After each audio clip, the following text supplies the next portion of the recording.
right. I guess that means it's time for the next part of church, isn't it? Which is also my part. So we've got a couple, I'm doing a brief poem as a first reading. And this it will be obvious why I had to choose this. It's a brief poem. It may or may not land right, which is also true of Mars rovers, right? But this is from Tracy K. Smith's collection, Life on Mars. And it's the opening poem in it. Tracy K. Smith is a prior poet laureate. For a long while, she was hosting a poetry podcast. Now I think she's working on new projects. So I miss getting an email from her in my inbox every day. It wasn't unique to me. I think she was sending them out to lots of people. But this is the opening poem from Tracy K. Smith's collection, Life on Mars. It's called The Weather in Space. Is God being or pure force? The wind or what commands it? When our lives slow and we can hold all that we love, it sprawls in our laps like a gangly doll. When the storm kicks up and nothing is ours, we go chasing after all we're certain to lose. So alive, faces radiant with panic. Strikes me as a poem about holding tight and letting go, and knowing when to do each. And it felt like a good fit for the readings today. I'm going to read two of the assigned Bible lessons for today, because they've felt like they sat well together. The first is from Genesis chapter 17. This comes from the origin stories of Israel. There are a couple of different, the story gets repeated a couple of times with variations, with the story of God coming to Sarah and Abraham and promising to make them into a vast nation. And this is how this version goes from Genesis 17. When Abram was 99 years old, God appeared, and we'll say, in case we don't remember the story, that Abram and Sarah were childless. So becoming the ancestors of a great nation was a bit of a conundrum in their elderhood. When Abram was 99 years old, God appeared and said, I am the Almighty One. Walk in my presence and be blameless. I will make a covenant between you and me, and I will increase your number exceedingly. Abram fell on his face before God, and God said to him, this is my covenant with you. You and Sarai will be the ancestors of many nations. You are no longer to be called Abram, but your name shall be Abraham, for I have made you the ancestor of a multitude of nations. I will make you exceedingly fruitful, and I will make nations of you, and rulers will spring from you. I will establish my covenant as an everlasting covenant between me and you and your descendants after you for generations to come. I will be your God and the God of your descendants after you. Then the other of the assigned Bible readings that I will read this morning is the gospel reading. This is Mark chapter 8, starting at verse 31. Jesus began to teach them, his disciples. Jesus began to teach them that the child of humanity must undergo great suffering, be rejected by the elders, the chief priests, the religious scholars, be put to death, and rise again 3 days later. Jesus said these things quite openly. Peter took him aside and began to take issue with him. And at this, Jesus turned around and, eyeing the disciples, rebuked Peter and said, get behind me, Satan. You're judging by human standards rather than by God's. Jesus called the crowd and the disciples and said, if you wish to come after me, you must deny yourself, take up your cross and follow me. If you would save your life, you'll lose it. But if you lose your life for the sake of the gospel, you'll save it. What would you gain if you were to win the whole world, but lose yourself in the process? What can you offer in exchange for your soul? Whoever in this faithless and corrupt generation is ashamed of me and my words will find in turn that the child of humanity and the holy angels will be ashamed of them when all stand before our God. This is God's good, maybe unsettling news. So, as we already heard from Eli, it's called perseverance. That's the name that a Virginia seventh grader by the name of Alexander Mather came up with in his winning essay for a NASA essay contest. It's a fitting name. It took 7 months to get there, but Perseverance landed on Mars this past week after a journey of some 38 million miles. It's about the size of a Subaru Outback, and it's equipped with a subsurface radar, a weather station, 23 cameras, and a helicopter. The helicopter was named by a high school junior from Alabama named Vanessa Rupani. It's called Ingenuity, which also seems fitting. Somehow, the whole package held together like it was supposed to as it rocketed into the red planet. In 2 minutes, it decelerated from 12,000 miles per hour to 2 miles per hour before it stuck the landing inside a 3 billion-year-old crater that scientists think may once have held a river delta. And just for a frame of reference, the internet tells me I don't know this fact myself independently. The internet tells me that the average speed of an airplane is 575 miles per hour.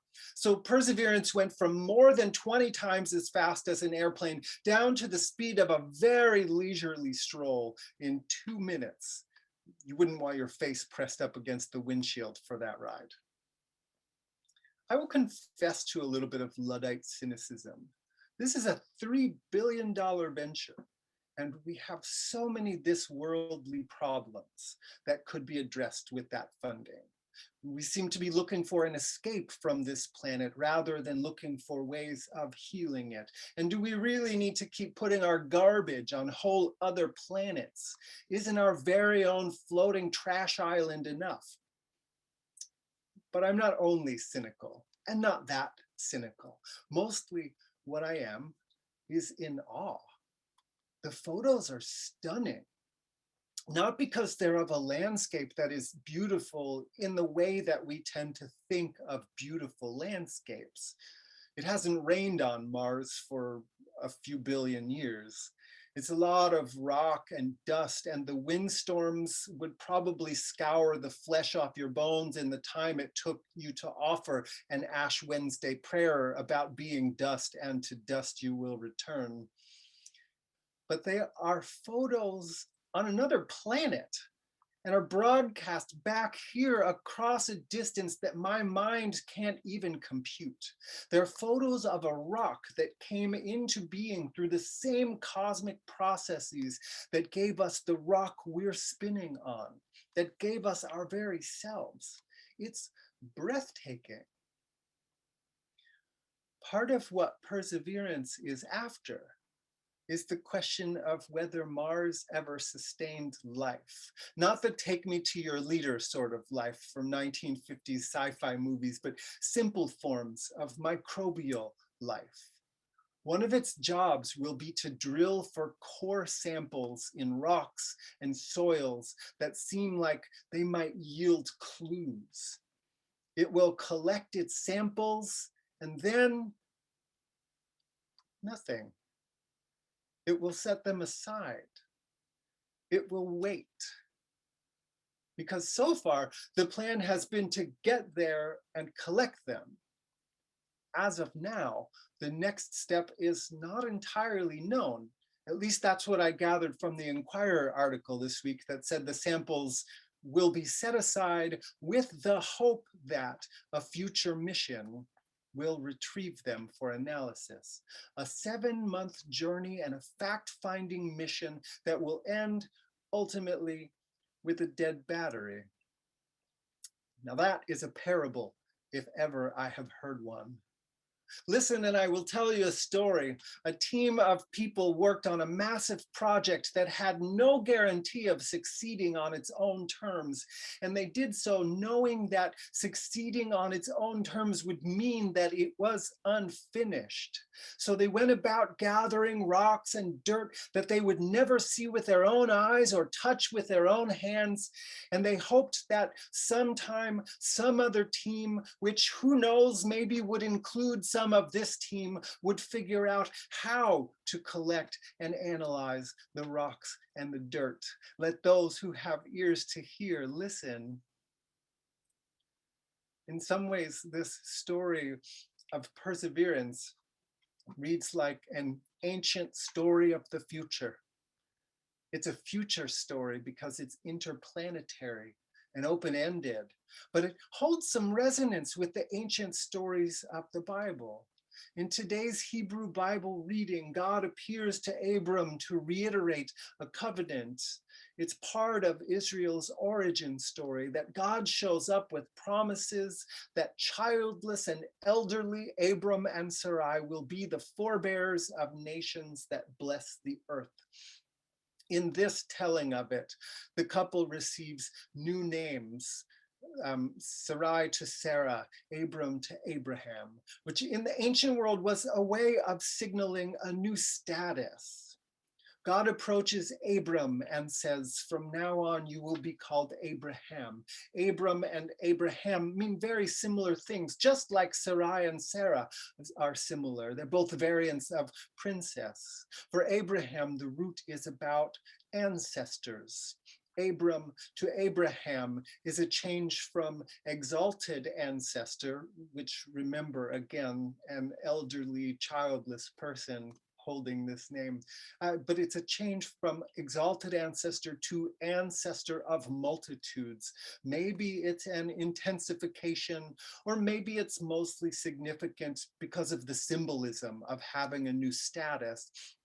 Either way, it's an invitation and maybe even a challenge to think about the present as a prologue. The life you are living will have a bearing on those yet to come. The thing about that, about recognizing yourself as an ancestor, maybe especially, but not only if you're one who God says will be particularly important, is that your vision is always partial. You're only ever a part of the story. The story itself is much bigger than you are. And your best hope is that you'll do your part and the story will keep going. This was true for Sarah and Abraham. It was also true, to name another of Israel's crucial stories, it was also true of Moses. He helped lead the people out of their captivity in Egypt and through years of wandering the desert only to die before they settled the land without him. The story is bigger than even its most prominent players. We don't always get to see the results. Sometimes the best we can do is plan to gather the rocks and soil and hope that someone else will be able to learn from them. Jesus says it even more plainly in the gospel reading. There is also loss involved in all of this. There's no way around that, really. No one makes it through life unscathed. There are tears and sweat and blood. Grief touches us all. Even the child of humanity must undergo great suffering and die. Peter didn't want to hear that part. Like one of our great modern death deniers. He took Jesus aside and told him to stop talking nonsense. The desire to see ourselves as the end and the resolution of the story, that runs deep. But Jesus was a truth teller. We are not the story, but we offer ourselves to it in the conviction that we can help shape its direction. And then he said something with deep echoes of the wisdom that the Buddha had discovered 5 centuries early, who said that life's suffering arises in part from our frantic attempts to hold on to that which is always shifting. Jesus said it like this: those who want to save their life will lose it. Those who lose their life for the sake of the gospel will save it. We're not promised results. But sometimes we do get to see the child of humanity who has suffered and died. We get to see him rise again and keep shaping the story. And we should celebrate that when we do get to see it. Many of you are well aware of the work that our Environmental Justice Center has been doing for years now to help us support conservation and renewable energy. And more recently, in naming ways that environmental work needs to be tied into work for racial justice. This is work that is so important and has so often seemed hopeless, especially over the past 4 years, as the prior administration undid as many protections as it could and offered the earth as plunder to the highest bidder. It was work that called for the giving of self, while extractive industries gorged on every body they could. But this past Thursday, there was a blip, or more than that. The child of humanity rose again. You all are up to speed on the subject of fracking. I know fracking involves shooting pressurized liquid into the earth to fracture it and hold the fractures open to let natural gas escape more easily. There's been ample documentation about how groundwater has been contaminated as a result. For the past decade, there's been a moratorium on fracking in the Delaware River Basin. The basin covers the eastern third of Pennsylvania and provides drinking water for some 13 million people. This past Thursday, the Delaware River Basin Commission decided to make the fracking moratorium a permanent ban. The Delaware River Basin will not be fracked. This news is so big that Joy Berge forwarded the announcement to the Environmental Justice Center email list as soon as she read it. Sources can neither confirm nor deny that she admitted to weeping when she first read the news. It's such a big deal. Sometimes we get to see results. Sometimes we get to see resurrection at work. And a lot of time we don't. We offer ourselves as prologue. We aim to live into the role of ancestors. We take up our cross. We let go. We gather the rocks and the soil with hopes that someone else will be able to sift through them and hopes that somehow they'll offer helpful knowledge. And we give ourselves over to wonder, knowing always that the story is larger than we are and that it keeps going on. This is God's good news. Amen.